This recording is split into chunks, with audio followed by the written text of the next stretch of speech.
Ya, Assalamualaikum warahmatullahi wabarakatuh. Pada kesempatan ini saya akan menjelaskan materi perkuliahan ke-14 Mikrobiologi dan Kimia Pangan dengan topik vitamin dan mineral. Oke, kita masuk ke tujuan pembelajaran. Yang pertama, mahasiswa diharapkan mampu menjelaskan jenis vitamin larut lemak dan jenis vitamin larut air itu apa saja dan hubungannya dengan fungsi sebagai komponen bahan pangan. Kemudian yang kedua, diharapkan mahasiswa mampu memahami aspek kimia pada mineral dan hubungannya dengan fungsi sebagai komponen dalam bahan pangan. Oke, kita masuk ke materi terkait vitamin terlebih dahulu, ya.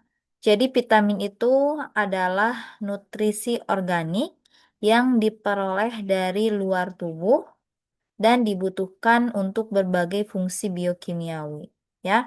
Nah, umumnya vitamin ini tidak disintesis oleh tubuh, ya. Jadi diperlukan asupan nutrisi dari bahan pangan. Nah, vitamin ini ada dua jenis, yaitu vitamin larut air dan vitamin larut lemak. Nah, vitamin larut air ini ada dua, yaitu vitamin C dan vitamin B kompleks. Nah, kemudian ada vitamin yang bisa larut dalam lemak, yaitu vitamin A, D, E, dan K, gitu ya. Nah, jadi kenapa ada dua pembagian ini? Jadi yang dimaksud vitamin larut air adalah vitamin ya yang ketika dikonsumsi ini membutuhkan air, gitu ya, agar bisa masuk ke dalam atau bisa diserap ke dalam tubuh kita gitu ya sehingga bisa dicerna. Kemudian kalau misalkan vitamin larut lemak berarti dalam proses penyerapan membutuhkan lemak gitu ya agar bisa masuk ke dalam tubuh dan masuk ke sistem pencernaan gitu ya sehingga bisa disebarkan ke jaringan-jaringan yang membutuhkan vitamin yang larut lemak tersebut. Nah, kemudian bagaimana kalau misalkan kita mengkonsumsi vitamin larut air, tetapi kebutuhannya berlebih di dalam tubuh? Nah, ketika kondisinya atau kebutuhan atau jumlahnya berlebih di dalam tubuh untuk vitamin larut air, maka vitamin tersebut akan dikeluarkan bersama dengan urin, gitu ya. Tetapi kalau misalkan vitamin larut lemak, jika berlebih di dalam tubuh, biasanya akan disimpan di ginjal, namun ketika disimpan di hati, namun ketika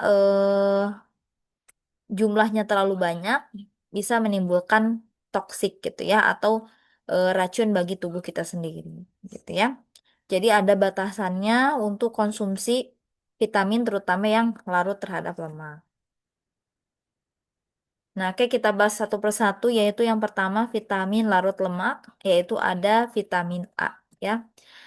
Nah, vitamin ini atau vitamin A ini adalah vitamin yang aktif ya dan memiliki berbagai bentuk ya.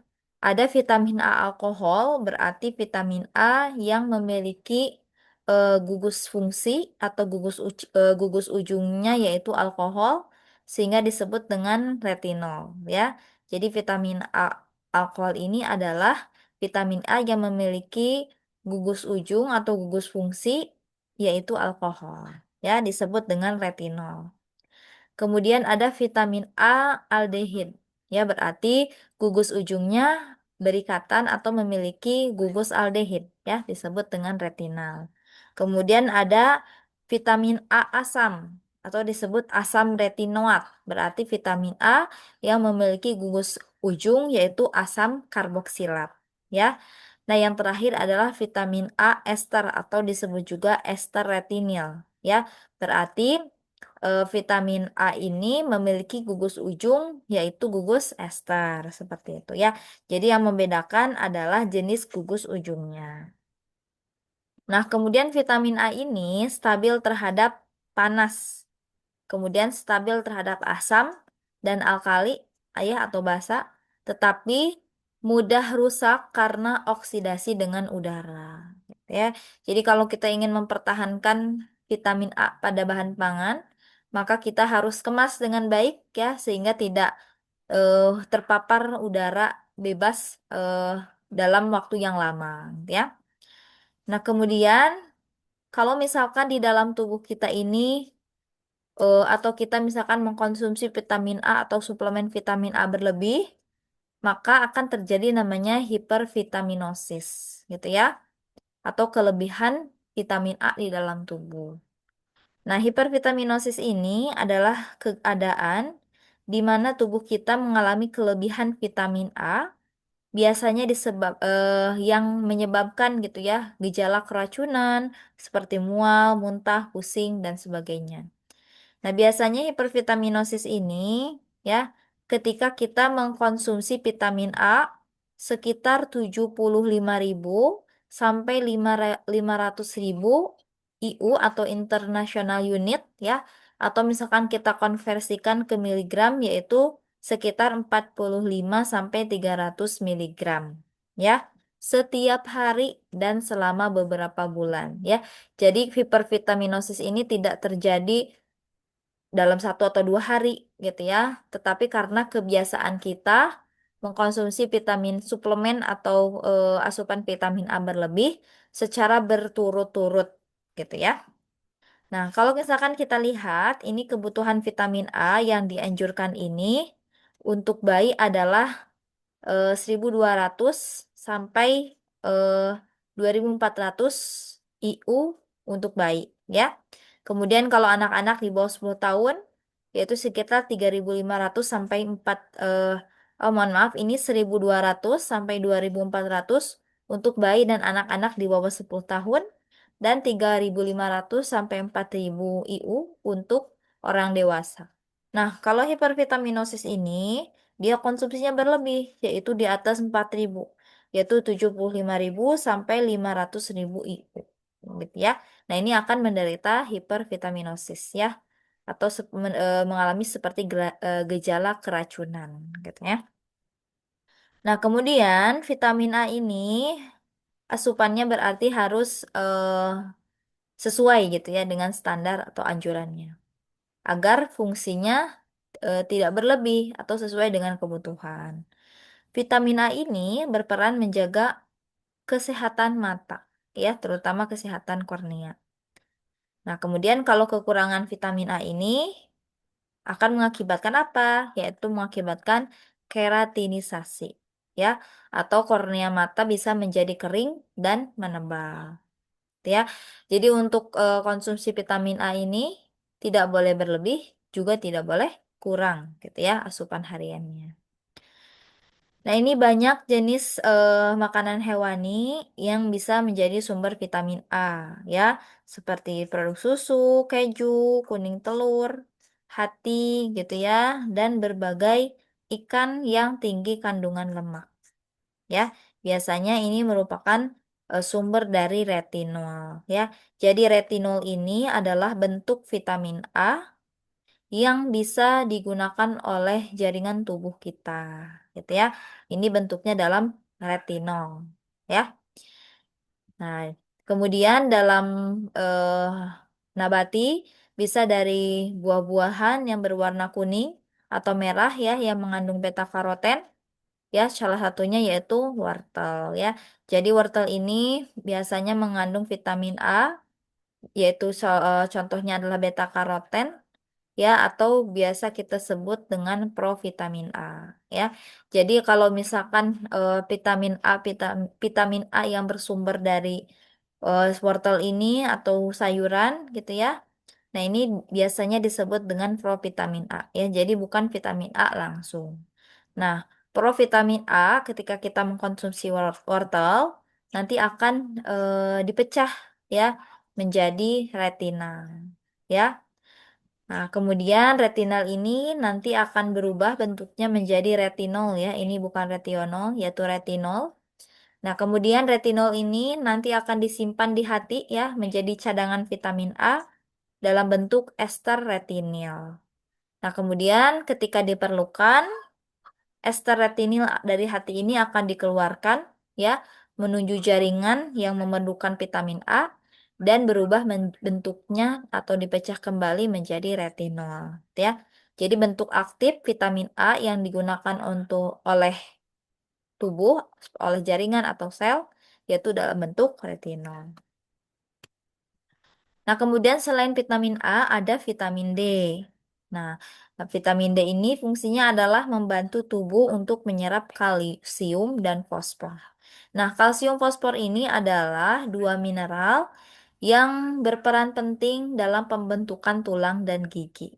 Gitu ya. Nah, kalau misalkan kekurangan vitamin D, nah ini biasanya berakibat pada gangguan penyerapan kalsium dan fosfor. Sehingga nanti bisa berakibat tulangnya menjadi mudah patah atau tulangnya bengkok gitu ya, ataupun misalkan eh, nyeri tulang seperti itu. Nah, tetapi konsumsi vitamin D sama seperti vitamin A juga tidak boleh berlebihan. Karena kelebihan vitamin D akan menyebabkan yang namanya hiperkalsemia, gitu ya. Jadi kadar kalsium dalam darah ini tinggi, gitu ya. Karena vitamin D yang membantu penyerapan kalsium juga tinggi, ya. Jadi kalsium ini dari bahan pangan banyak diserap oleh darah, gitu ya, karena kelebihan vitamin D, gitu ya. Nah, kita lihat jumlah konsumsi vitamin D yang disarankan yaitu sekitar 400 IU atau 10 mikrogram per hari untuk bayi dan anak-anak. Kalau dewasa sekitar 600 IU per hari. Dan kalau lansia di atas 65 tahun sekitar 800 IU per hari. Nah, kalau misalkan hiperkalsemia berarti konsumsinya di atas 800 IU per hari dan berturut-turut beberapa bulan misalkan. Ini bisa mengalami hiperkalsemia. Nah, kemudian vitamin D ini dia mudah atau peka terhadap oksigen dan cahaya gitu ya. Jadi mudah rusak ketika terkena oksigen gitu ya dan terkena cahaya matahari langsung. Seperti itu ya. Jadi kalau misalkan apa namanya bahan pangan nih yang mengandung vitamin D ya. Nah, ini harus kita kemas ya agar tidak terkena cahaya matahari langsung. Seperti itu ya. Nah, kemudian vitamin D ini juga rentan terhadap oksidasi ya. Nah, biasanya dilakukan fortifikasi vitamin D ya. Contohnya pada produk susu. Nah, ini harus diperhatikan pengemasannya ya. Tidak boleh kontak dengan cahaya dan oksigen gitu ya. Karena vitamin D bisa terdegradasi gitu ya atau bisa mengalami kerusakan ya. Nah, jenis vitamin D ini ada dua, ada vitamin D2 atau disebut ergocalciferol dan vitamin D3 atau cholecalciferol gitu ya. Kalau vitamin D2 ini biasanya ada di tumbuhan ya ataupun di jamur gitu ya. Tetapi kalau misalkan vitamin D3 biasanya eh, berasal atau bersumber dari produk hewani dan dibentuk di kulit saat terkena sinar matahari gitu ya. Jadi kalau vitamin D2 ini dari tumbuhan ataupun jamur, tapi kalau misalkan vitamin D3 ini adalah vitamin yang dibentuk di kulit kita. Ya, jadi kenapa orang-orang suka bilang harus banyak berjemur gitu ya untuk menambah vitamin D gitu ya. Nah, ini salah satunya adalah untuk mengaktifkan vitamin D3 gitu ya. Nah, ini mekanismenya seperti apa? Nah, ini mekanisme pembentukan vitamin D3 di kulit ya.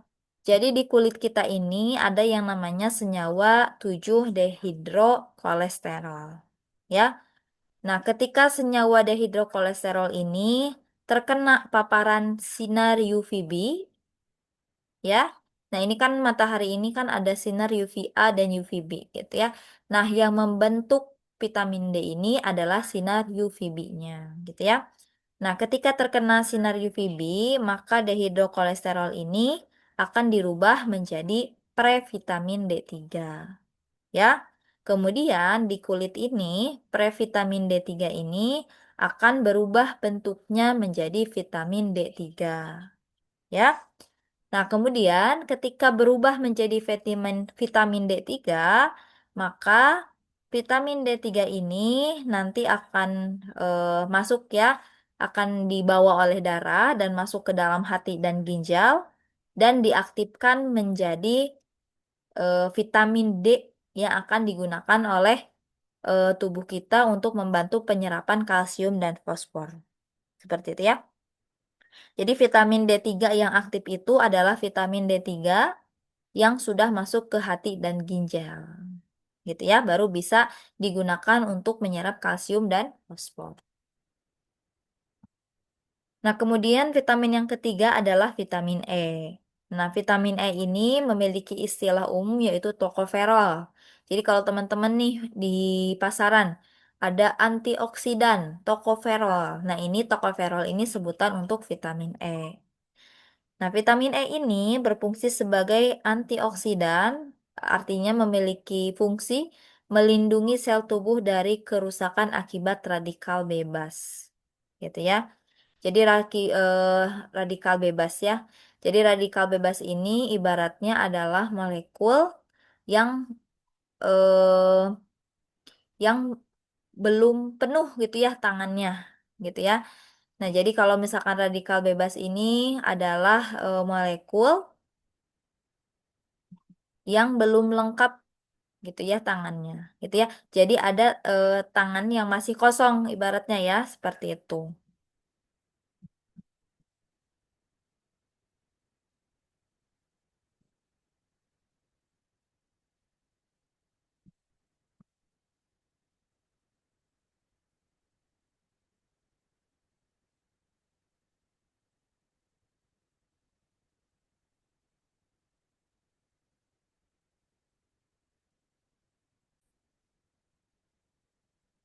Nah, ini jadi radikal bebas ini kalau secara ilmiahnya itu, nah molekulnya ini tidak memiliki elektron berpasangan yang lengkap, gitu ya. Jadi molekulnya tidak stabil, ya. Jadi molekul radikal bebas ini dia karena elektron pasangannya tidak lengkap, jadi dia mengambil elektron dari molekul lain untuk melengkapi elektronnya, gitu ya. Nah, antioksidan ini dia bisa menstabilkan radikal bebas ya karena menyumbang kebutuhan elektron yang dibutuhkan oleh radikal bebas. Nah, ini fungsi dari antioksidan seperti itu ya. Nah, kemudian vitamin E ini juga berfungsi untuk menjaga kesehatan kulit, ya. Kemudian mendukung sistem imun, ya, kekebalan tubuh, membantu menjaga kesehatan jantung, serta berperan dalam menjaga fungsi saraf, kesehatan mata, dan sistem reproduksi. Nah, ini vitamin E ini tahan ya terhadap suhu tinggi dan asam, tetapi sama seperti vitamin lainnya adalah mudah teroksidasi. Ya. Nah, vitamin A ini bersifat antioksidan tadi ya. Nah, ini kita lihat kebutuhan vitamin E per hari adalah seperti ini ya. 2,68 sampai 3,35 miligram untuk bayi di bawah 1 tahun. Kemudian 8,04 miligram untuk wanita dewasa dan 10,05 miligram untuk pria dewasa. Nah, ini anjuran konsumsi dari vitamin E, gitu ya. Kemudian apa yang terjadi jika kita kekurangan vitamin E di dalam tubuh? Nah, biasanya kalau untuk perempuan bisa menyebabkan kegagalan ya untuk hamil ya jika kekurangan vitamin E dalam waktu yang cukup lama, kemudian dapat menyebabkan penurunan daya tahan tubuh dan anemia ya atau kekurangan sel darah merah. Nah, kemudian bagaimana kalau misalkan tubuh kita kelebihan vitamin E? Nah, ini bisa memicu gangguan pembekuan darah dan mudah mengalami memar ataupun pendarahan. Nah, ini beberapa sumber dari vitamin E, ya, bisa dari minyak bunga matahari, kacang tanah, kacang wijen, ataupun dari minyak zaitun. Seperti itu ya.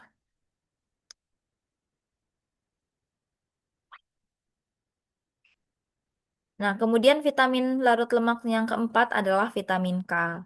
Nah, vitamin K ini adalah vitamin larut lemak yang berperan utama dalam proses pembekuan darah dan kesehatan jantung. Nah, fungsinya apa? Jadi vitamin K ini membantu tubuh kita untuk memproduksi yang namanya protrombin. Ya, protrombin ini adalah protein yang dibutuhkan darah agar bisa membeku, gitu ya, ketika kita mengalami luka. Ya, nah, kemudian vitamin K ini juga dapat mengikat kalsium, ya, ke dalam tulang sehingga tulang menjadi lebih kuat dan sehat, ya. Jadi selain vitamin D, vitamin K juga membantu proses penyerapan kalsium ke dalam tulang. Nah, kekurangan vitamin K ini dapat menyebabkan gangguan pembekuan darah, ya, karena protrombin berkurang produksinya, gitu ya. Nah, kemudian vitamin K ini sama seperti vitamin D ya, ada vitamin K1 atau phylloquinone dan ada vitamin K2 yaitu menaquinone. Nah, ini vitamin K1 ini banyak ditemukan ya pada sayuran bayam, brokoli, dan sawi ya. Kalau misalkan vitamin K2 ini banyak ditemukan oleh bakteri usus gitu ya dan terdapat pada makanan fermentasi gitu ya. Jadi bakteri-bakteri E. coli yang ada di dalam tubuh kita ini bisa menghasilkan vitamin K2. Atau misalkan kita mengkonsumsi makanan fermentasi seperti tempe, ya, keju. Nah, ini juga bisa mengandung vitamin K2 yang dihasilkan oleh bakteri yang digunakan gitu ya. Nah, kemudian vitamin K ini larut dalam lemak, tahan terhadap panas, tetapi mudah rusak jika terpapar radiasi atau zat asam dan zat basa. Gitu ya. Nah, kemudian selanjutnya setelah vitamin larut lemak ada namanya vitamin larut air. Itu ya. Nah, yang pertama ada vitamin C, ya. Vitamin C ini berperan dalam pembentukan kolagen. Nah, apa itu kolagen? Adalah senyawa protein yang banyak terdapat dalam tulang rawan ya, di telinga ya atau kulit bagian dalam tulang gitu ya. Nah, ini kalau misalkan kita lihat, kayak ini mohon maaf, jadi vitamin C ini adalah senyawa protein yang banyak membentuk kolagen atau senyawa protein yang banyak terdapat dalam tulang rawan ya, ini ya, tulang rawan saja gitu ya untuk kolagen ini. Kemudian tulang rawan dan kulit ini maksudnya seperti ini ya, bukan kulit bagian dalam tulang ya, tetapi terdapat dalam tulang rawan dan kulit ya. Nah, kemudian vitamin C ini juga membantu proses penyembuhan luka dan meningkatkan daya tahan tubuh. Nah, ini anjuran konsumsinya untuk orang dewasa yaitu sekitar 20 sampai 30 miligram per hari dan untuk ibu hamil dan menyusui sekitar 20 miligram tambahannya ya. Jadi sekitar 40 sampai 50 miligram untuk ibu hamil dan menyusui. Nah, ini sumber vitamin C banyak ya dari buah-buahan. Nah, ini buah jeruk, ini sumber vitamin C cukup tinggi. Kemudian ada buah beri, nanas, jambu, bayam, brokoli, cabai hijau, dan kubis. Ya. Nah, vitamin C ini mudah teroksidasi dan mudah rusak oleh panas dan basa. Gitu ya. Jadi kalau misalkan kita memanaskan sayur dan buah dalam waktu yang lama di suhu tinggi, nah ini jangan harap vitamin C-nya masih ada. Seperti itu ya. Nah, kemudian ini kita lihat kalau kita bisa memasak sayur dengan airnya sedikit, kemudian kita tutup rapat, ya. Nah, ini bisa merusak vitamin C gitu ya dalam bahan pangan yang kita masak, ya. Kemudian penambahan baking soda juga bisa merusak atau menurunkan kandungan vitamin C. Nah, kemudian vitamin larut air yang kedua adalah vitamin B, ya. Nah, vitamin B ini berperan dalam proses metabolisme energi dan protein, ya. Jadi membantu proses pembentukan energi, gitu ya. Ini biasanya dengan bantuan vitamin B. Nah, yang pertama, vitamin B ini berfungsi menunjang dan meningkatkan laju metabolisme, ya. Kemudian dapat mempertahankan kesehatan kulit dan tulang, meningkatkan sistem imun dan fungsi saraf, kemudian meningkatkan pertumbuhan dan pembelahan termasuk sel darah merah, sehingga dapat mencegah anemia, dan menurunkan resiko kanker pankreas ya. Jadi biasanya untuk ibu hamil gitu ya, ini sangat dianjurkan untuk mengkonsumsi vitamin B, terutama folat ya atau asam folat ya. Nah, vitamin B ini disebut vitamin B kompleks ya. Nah, ini karena banyak jenisnya. Ada vitamin B1, ada vitamin B2, B3, B5, B6, B9, B12 ya. Nah, ini jenis-jenis vitamin. Oke, kita bahas satu persatu, yaitu vitamin B1 atau kita sebut dengan tiamin. Nah, vitamin B1 atau tiamin ini berperan sebagai koenzim dalam reaksi-reaksi yang menghasilkan energi dari karbohidrat, gitu ya. Jadi koenzim ini kan ada yang disebut dengan kofaktor dan koenzim. Nah, kofaktor dan koenzim ini adalah senyawa yang membantu reaksi enzimatis di dalam metabolisme, gitu ya. Nah, ini yang membantu metabolisme karbohidrat menghasilkan energi. Salah satunya adalah tiamin, ya. Nah, kalau koenzim ini adalah senyawa organik atau biasanya dari vitamin. Kalau kofaktor biasanya senyawa anorganik dari logam, ya. Jadi tiamin ini membantu proses reaksi enzimatis, ya, atau proses reaksi kimia di dalam metabolisme karbohidrat, ya. Nah, kemudian kekurangan tiamin ini akan biasanya menyebabkan yang namanya penyakit polineuritis. Ya. Nah, polineuritis ini atau kita sebut dengan radang saraf gitu ya. Ini bisa mengganggu transmisi dari saraf ya. Nah, ini kenapa terjadi gitu ya? Karena bisa jadi saraf ini kekurangan energi atau ATP untuk melakukan aktivitasnya ya. Sehingga terjadi gangguan gitu ya terhadap transmisi sarafnya. Nah, ini biasanya contoh penyakitnya yaitu penyakit beri-beri.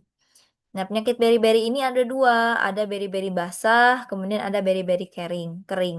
Kalau beri-beri kering ini biasanya pada sistem saraf gitu ya, jadi sarafnya terganggu gitu ya. Jadi ini gejalanya seperti eh, gangguan dalam bergerak atau misalkan kelemahan ya, tidak bisa berjalan ataupun kesemutan gitu ya, ataupun mati rasa di kaki dan tangan. Kalau misalkan beri-beri basah, nah ini biasanya terjadi gangguan jantung gitu ya. Jadi jantung dan saraf ini ibaratnya kekurangan energi untuk bisa melakukan aktivitasnya. Nah, ini anjuran tiamin ini untuk anak-anak di bawah 10 tahun sekitar 0,4 sampai 0,7 miligram. Sedangkan untuk orang dewasa sekitar 0,7 sampai 1 miligram. Dan untuk wanita hamil dan menyusui ini sekitar 0,2 sampai 0,3 miligram. Nah, sumber vitamin B1 yaitu dari beras, beras pecah kulit ya, atau bekatul, atau daging unggas, ikan dan telur. Ya. Kemudian ada vitamin B2 atau kita sebut dengan riboflavin.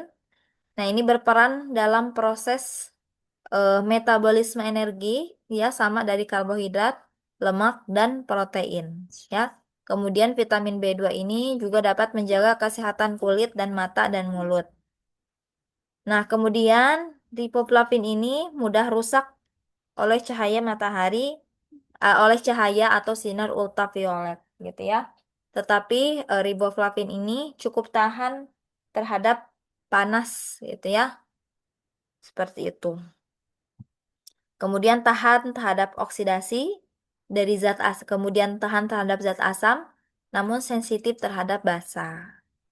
Nah, ini batas anjuran konsumsi B2 untuk bayi yaitu sekitar 0,4 sampai 0,5 miligram. Untuk anak-anak sekitar 0,8 sampai 1,2 miligram. Dan untuk orang dewasa sekitar 1,2 sampai 1,6 miligram. Dan untuk wanita hamil dan menyusui sekitar 1,5 dan 1,7 miligram. Nah, isi sumber dari riboflavin bisa dari konsumsi hati ayam, hati sapi, ya, kemudian dari jantung dari hewan ternak. Nah, ini kekurangan dari riboflavin dapat menyebabkan yang namanya penyakit cheilosis ya, yang gejalanya itu ku- eh, sudut-sudut bibir kita ini mengalami retak ataupun kering, kemudian eh, di kulit kulit kita mengalami kerak-kerak gitu ya pada kulit, bibir ataupun lidah. Nah, ini bisa jadi gejala dari penyakit cheilosis gitu ya, seperti ini, seperti itu. Nah, kemudian eh, kalau misalkan kelebihan konsumsi untuk vitamin larut air ini nanti tidak perlu khawatir karena akan dikeluarkan oleh ginjal ya melewati urin. Kemudian vitamin B3 yaitu niacin. Nah, ini niacin ini berperan dalam reaksi enzimatis ya.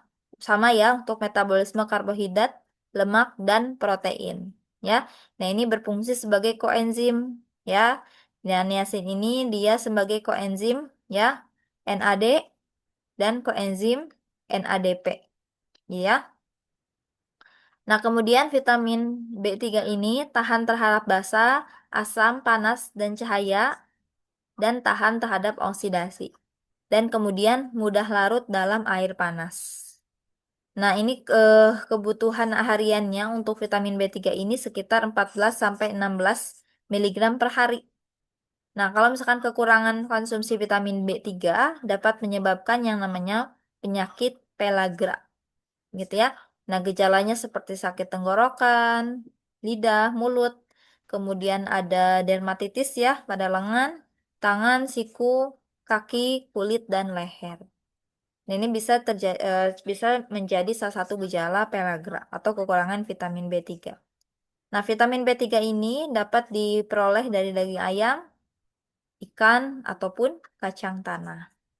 Kemudian ada B5 yaitu asam pantotenat.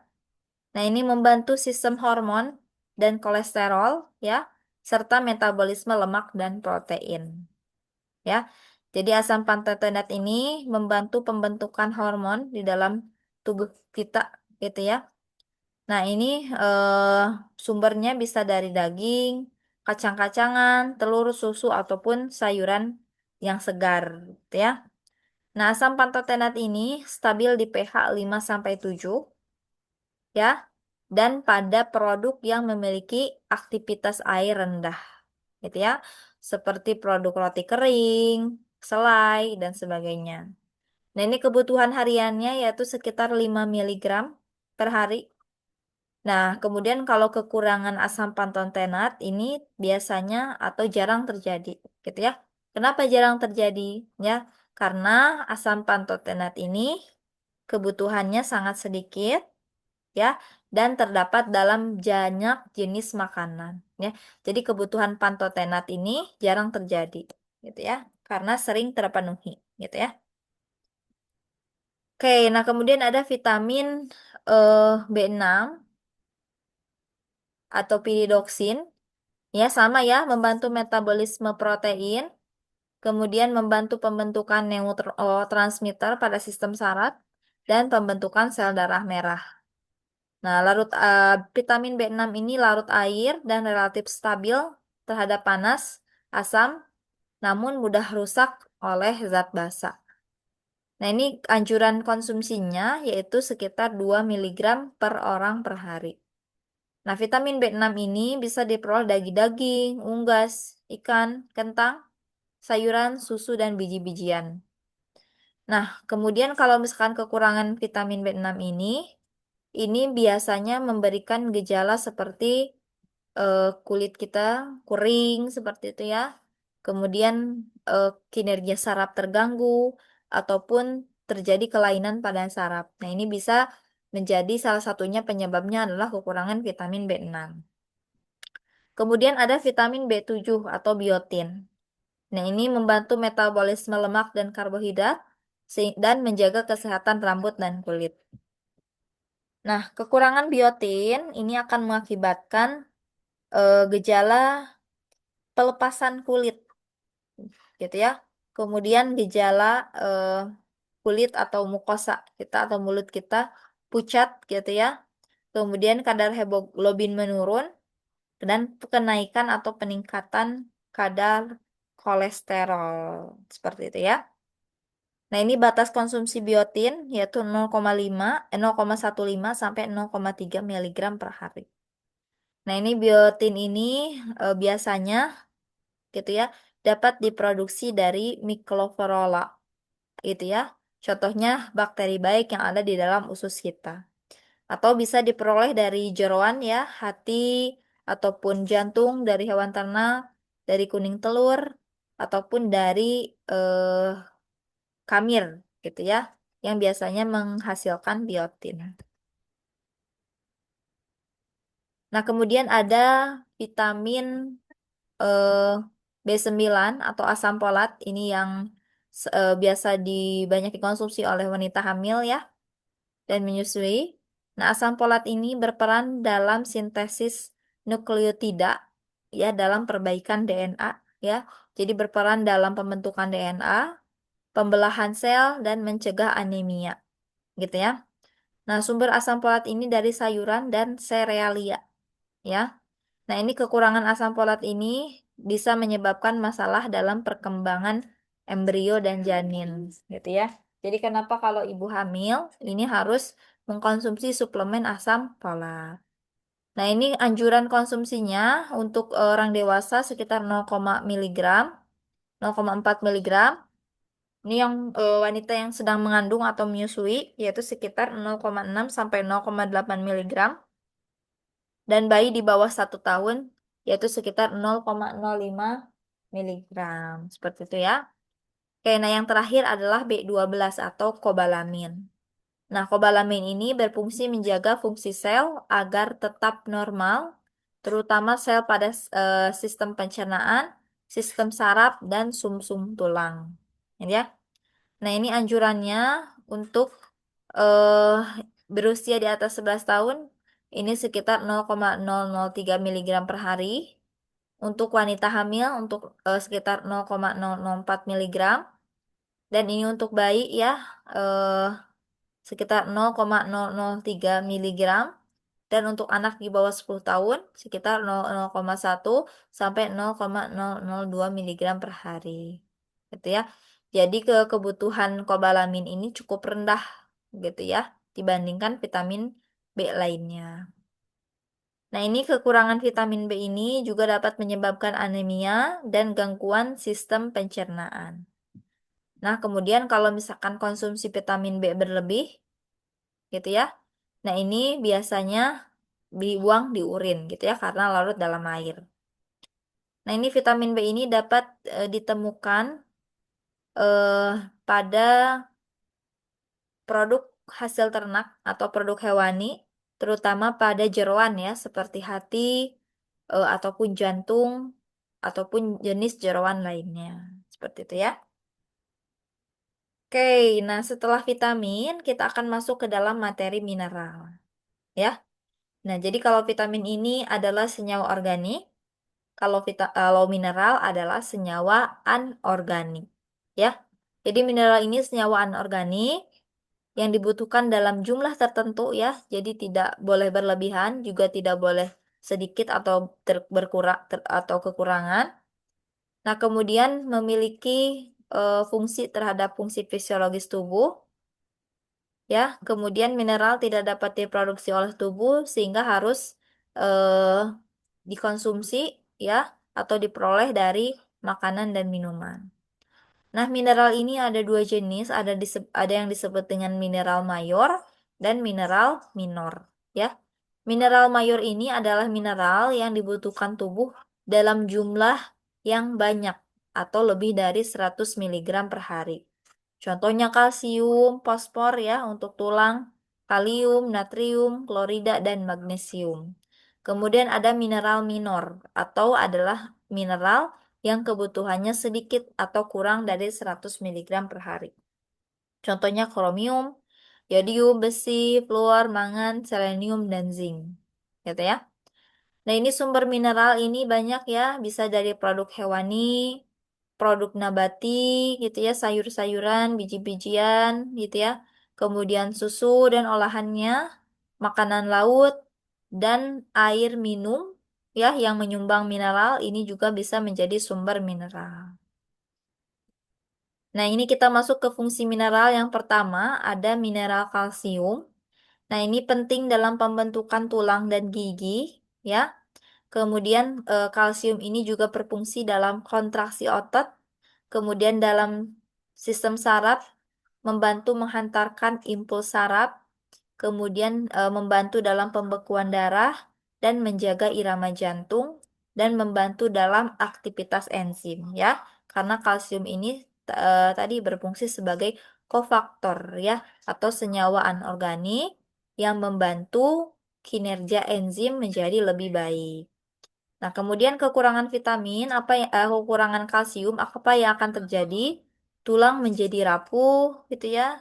Kemudian bisa terjadi kram otot. Nah, kemudian kalau misalkan kelebihan kalsium, apa yang akan terjadi?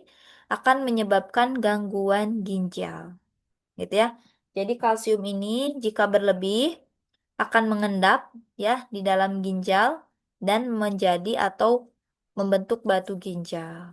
Gitu ya, seperti itu. Nah, kemudian mineral yang kedua yaitu fosfat. Ya, jadi fosfat ini mineral kedua selain kalsium ya yang yang berkontribusi pada pembentukan tulang dan gigi, gitu ya. Nah, kekurangan fosfat ini juga dapat menyebabkan kelemahan otot, nyeri tulang, atau gangguan pertumbuhan dan kelelahan. Nah, kemudian kelebihannya sama, akan mengendap di ginjal dan menyebabkan batu ginjal atau gangguan ginjal. Seperti itu ya.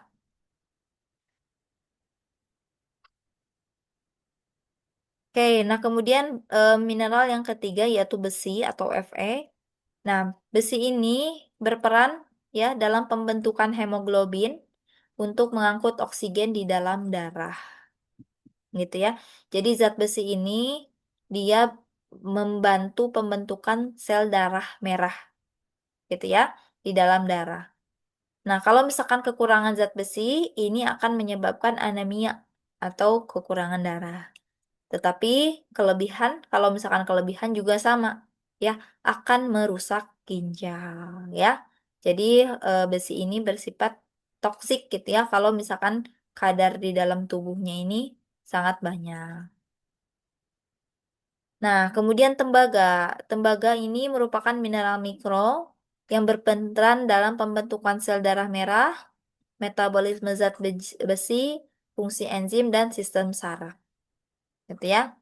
Nah, ini juga tembaga tadi untuk membentuk kolagen, gitu ya. Protein untuk di tulang rawan dan kulit, gitu ya. Menjaga kesehatan jaringan ikat dan mendukung sistem kekebalan tubuh.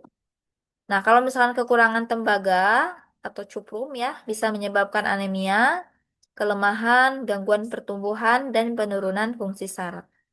Kalau misalkan kelebihan sama ya, bersifat toksik dan dapat merusak ginjal.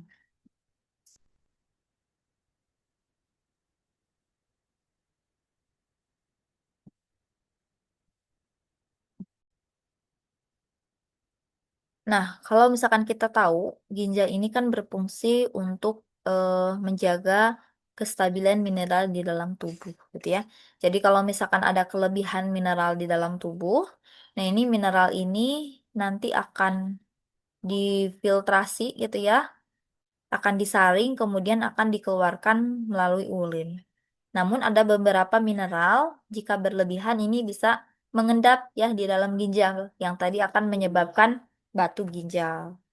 Nah, jadi kenapa kalau misalkan konsumsi mineral berlebih ini akan merusak ginjal? Jadi ginjal ini dia akan melakukan aktivitasnya lebih berat ya.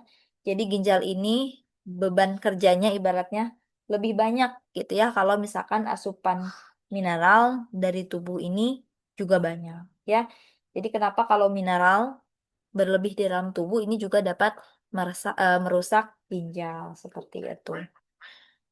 Oke, nah ini beberapa fungsi dari mineral ya, seperti itu. Oke, nah mungkin itu saja yang dapat saya sampaikan. Wabillahi taufiq wa hidayah. Wassalamualaikum warahmatullahi wabarakatuh.